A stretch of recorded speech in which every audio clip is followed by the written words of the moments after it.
Hello friends, welcome back to my YouTube channel Raftaar study. तो आज हम पढ़ेंगे प्रिंसिपल ऑफ इंश्योरेंस। तो जो प्रिंसिपल ऑफ इंश्योरेंस है वो कौन कौन से होते हैं, कितने कह सकते हैं, कितने टाइप्स बोल सकते हैं आप, कितने प्रकार के होते हैं ये लोग, और में कौन कौन सी बातें ध्यान रखनी चाहिए विद एग्जांपल हम इस वीडियो में समझेंगे। तो आइए एक एक करके समझते हैं। लॉन्ग वीडियो नहीं होगी ज़्यादा, बट एक्चुअल में जो मीनिंग्स हैं वो तो आपको सेटअप करना पड़ेगा, बट नोट्स हैं वो आपके बहुत करेक्ट हैं। अब वहाँ से छोटे छोटे आप नोट्स कह सकते हैं, आप इनको नोट कर सकते हैं। तो समझिए, सबसे पहले है principle of utmost good faith. जो principle of utmost good faith है उसको हिंदी में बोला जाता है अच्छी भावना का सिद्धांत। यदि हिंदी में कोई बच्चा देख रहा है तो उसके लिए भी आपका बहुत आसान होगा, क्योंकि मैं बोलूँगा हिंदी में ही, नोट्स भले इंग्लिश में है, ठीक है। तो उसको बोलते हैं अच्छी भावना का सिद्धांत। इसका मतलब क्या है, पहले मैं देखिए अपनी तरफ से बताता हूँ, उसके बाद हम लाइन्स को पढ़ेंगे तो आपको ज़्यादा समझ में आएगा। तो देखिए, principal of utmost good faith कहता है कि कोई भी जो इंश्योरेंस होता है, इंश्योरेंस है वो एक अच्छी भावना पर चलता है, एक विश्वास पर चलता है। वो रखा है ना, फेथ, फेथ माने होता है एक विश्वास पर चलता है। जैसे कि जब भी आप इंश्योरेंस लेते हैं तो जो इंश्योरेंस आपको दे रहा है वो, और जो ले रहा है, जैसे आप ले रहे हैं और मान लीजिए मैं दे रहा हूँ, तो हम दोनों के बीच में कोई भी बात, इंफॉर्मेशन, आपकी सीक्रेट हमारे बीच में छुपनी नहीं चाहिए। अब कौन सी बात नहीं छुपनी चाहिए, जैसे मैं उदाहरण बताता हूँ कि मान लीजिए कि मैं इंश्योरेंस देने वाला हूँ और आप लेने वाले हैं। आप किसी भी प्रकार का स्मोक करते हैं, ड्रिंक करते हैं, और वो आपने मुझे नहीं बताया है, तो ये एक जो कह सकते हैं, ये प्रिंसिपल जो अटमोस्ट एंड गुड फेथ है, ये इस सिद्धांत का उल्लंघन करता है। क्योंकि ये प्रिंसिपल कहता है कि हमें सभी प्रकार के फैक्ट मटेरियल शेयर करने पड़ेंगे एक दूसरे के बीच में, क्योंकि उसके बाद ही इंश्योरेंस पॉलिसीज दी जाती है। आप हाइड नहीं कर सकते किसी भी प्रकार की इंफॉर्मेशन को। तो होप्स आपको बहुत अच्छे से समझ में आ भी गया होगा पहला प्रिंसिपल। अब मैं इसको लाइन वाइज पढ़ता हूँ। तो both parties, insurer and insured, should enter into a contract in good faith. बता रखा है कि दोनों ही पार्टी हैं वो किसी भी कॉन्ट्रैक्ट में एंटर करती हैं, किस पर, एक अच्छे विश्वास पर। Insured should provide all the information that impact the subject of matter. Subject of matter जो आप इंश्योरेंस ले रहे हैं जिससे रिलेटेड, जैसे आप लाइफ इंश्योरेंस ले रहे हैं तो आपको स्मोक के बारे में, ड्रिंक के बारे में, व्हाट्सएवर जो आपकी हैबिट्स हैं उसके बारे में आपको इंफॉर्मेशन शेयर करना पड़ेगा, ठीक है। Insurer should provide all the details regarding insurance contract. आप इंश्योरेंस कॉन्ट्रैक्ट के रिगार्डिंग जो भी इंफॉर्मेशन है वो आपको प्रोवाइड करवाना पड़ेगा, पूरी डिटेल्स आपको देनी पड़ेंगी, ठीक है।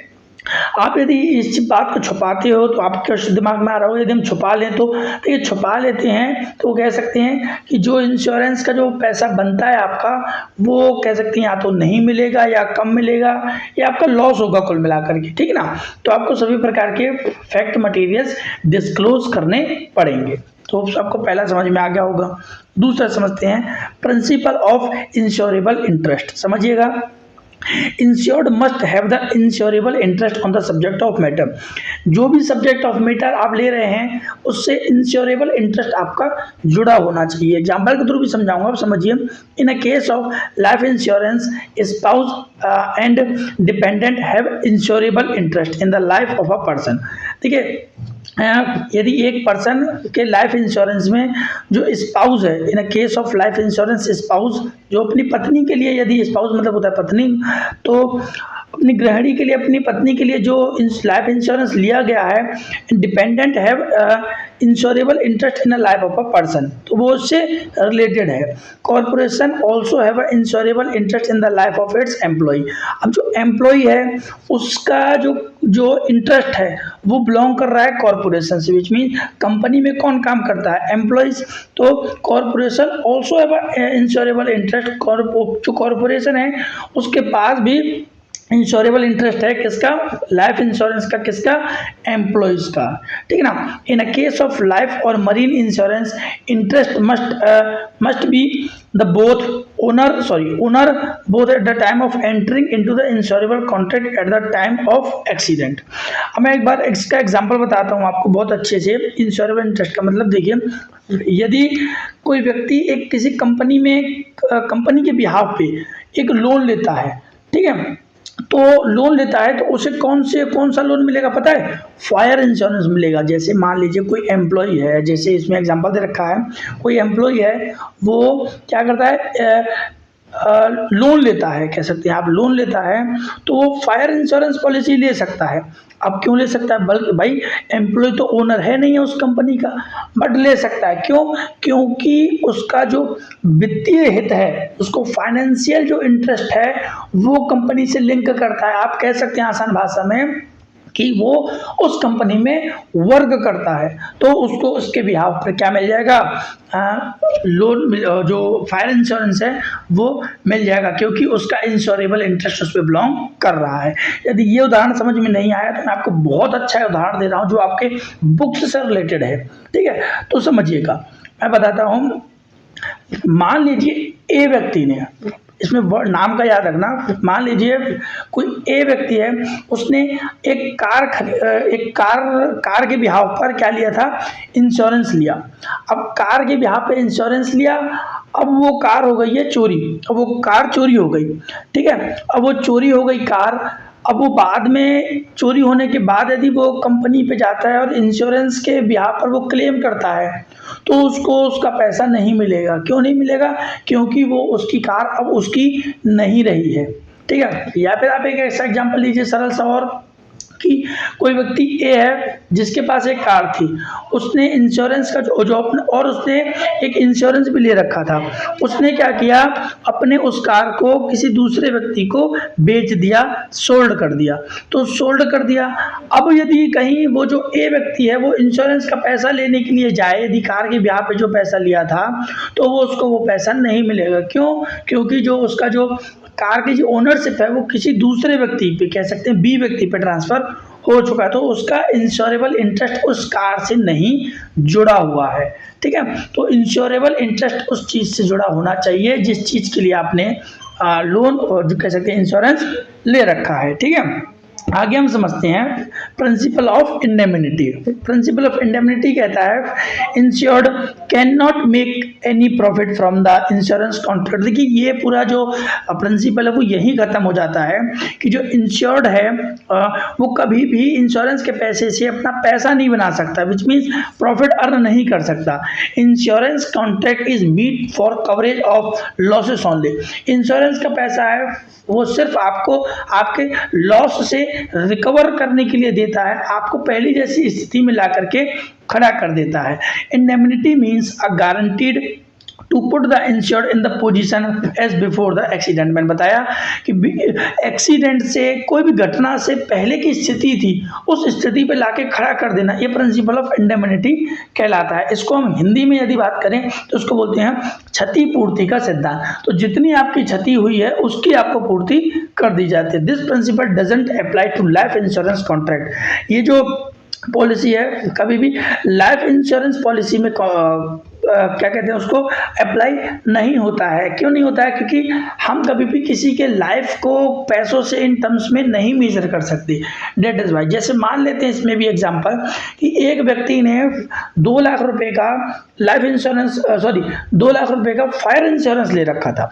ए व्यक्ति ने अपने कंपनी के लिए 2 लाख रुपए का फायर इंश्योरेंस ले रखा था। इफ इन अ केस उसके जो गोदाम है या व्हाट्सो एवर कंपनी थी उसमें आग लग गई और उसका 1 लाख रुपए का नुकसान हो गया, तो वो जब क्लेम करने जाएगा तो उसको 2 लाख रुपए नहीं मिलेंगे, उसको सिर्फ और सिर्फ 1 लाख रुपए मिलेगा, क्योंकि उसका 1 लाख रुपए का नुकसान हुआ है। तो जितने का नुकसान होता है आपको उस स्थिति में ला करके खड़ा कर देता है। That is record as principle of indemnity.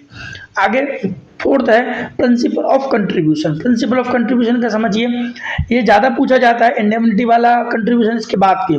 तो देखो, in a case of insured took more than one insurance policy for the same subject of matter, she can not make profit by any claim for from the loss of more than once. देखिए, यदि मान लीजिए आपके दिमाग में आपके भी question आ रहा होगा और उसका आंसर भी आपके पास आ गया है कि यदि हम एक ही प्रॉब्लम के लिए दो इंश्योरेंस पॉलिसी ले अलग अलग कंपनी से तो क्या होगा। सही बात है नहीं है, जैसे बोल रखा है ना सेम सब्जेक्ट ऑफ मैटर, तो आप ऐसा नहीं कर सकते बिकॉज बोल रखा है ही और she can not make a profit. इसमें हमने बताया था कि इंश्योरेंस के पैसे से आप कभी भी प्रॉफिट अर्न नहीं कर सकते, ठीक है ना। तो देखिए जैसे एग्जांपल दे रखा है, Raj has the property worth 5 lakh rupees, 5 lakh रुपए का है, ही टू का इंश्योरेंस, उसने इंश्योरेंस लिया ए कंपनी से तो 3 लाख का लिया और बी कंपनी से 1 लाख रुपए का लिया।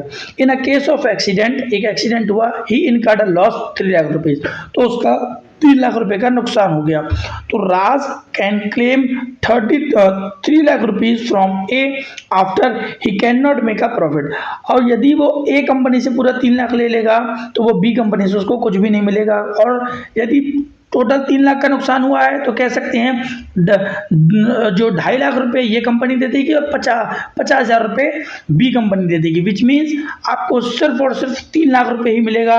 आप इससे किसी भी प्रकार का प्रॉफिट अर्न नहीं कर सकते, आप किसी प्रकार का प्रॉफिट अर्न नहीं कर सकते। इसमें बोल भी रखा है making a claim from the property B, now company A can make a claim for company B for proportional loss claim value. मैंने बताया ये जो है वो प्रोपोर्शनल वैल्यू पे वो कर दिया जाएगा, लाइक कितने का लॉस हुआ है और कितने का आपने ले रखा था, ठीक है ना। जैसे मान लीजिए ए कंपनी से ले रखा था तो जितने का लिया था वो जितने का लिए रखा था वो नीचे आ जाएगा। इसका एक फॉर्मूला भी होता है, मैं आप यदि रिक्वायरमेंट रखोगे तो मैं एक वीडियो सेपरेट क्रिएट कर दूंगा प्रिंसिपल ऑफ कंट्रीब्यूशन के लिए, क्योंकि इसका एक न्यूमेरिकल आपके लिए हो सकता है।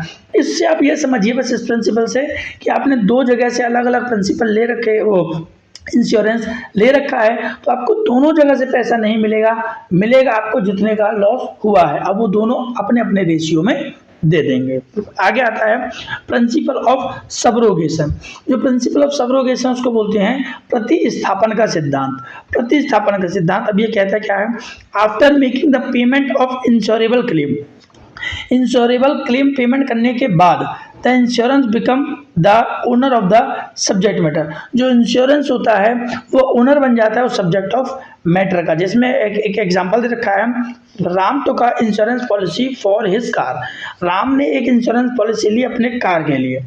In an accident he car totally damage, उसका जो कार है वो टोटली डैमेज हो चुका है। Insurer paid the fully value to insured, अब इंश्योरर को पूरा पैसा दे दिया गया है इंश्योर्ड के द्वारा। Now Ram can not sell the scrap remain after the scraps, मतलब अब कार का जब पूरा पैसा मिल गया है तो वो कार का जो लोहा बचा है या व्हाट्सएवर कुछ बचा है उसको वो खराब चीज़ों को बेच करके दोबारा उसमें से प्रॉफिट अर्न नहीं कर सकता, वो अब कंपनी की हो गई। ठीक है, समझ में आया नहीं आया तो मैं दोबारा बोलता हूँ। राम ने कार इंश्योरेंस पॉलिसी लिया, राम का हो गया एक्सीडेंट, तो वो जो कार है वो पूरा तरीके से डैमेज हो गया, विच मीन्स कह सकते हैं कुछ पार्ट्स बचे उसके और को पूरा लोहा बचा हुआ है।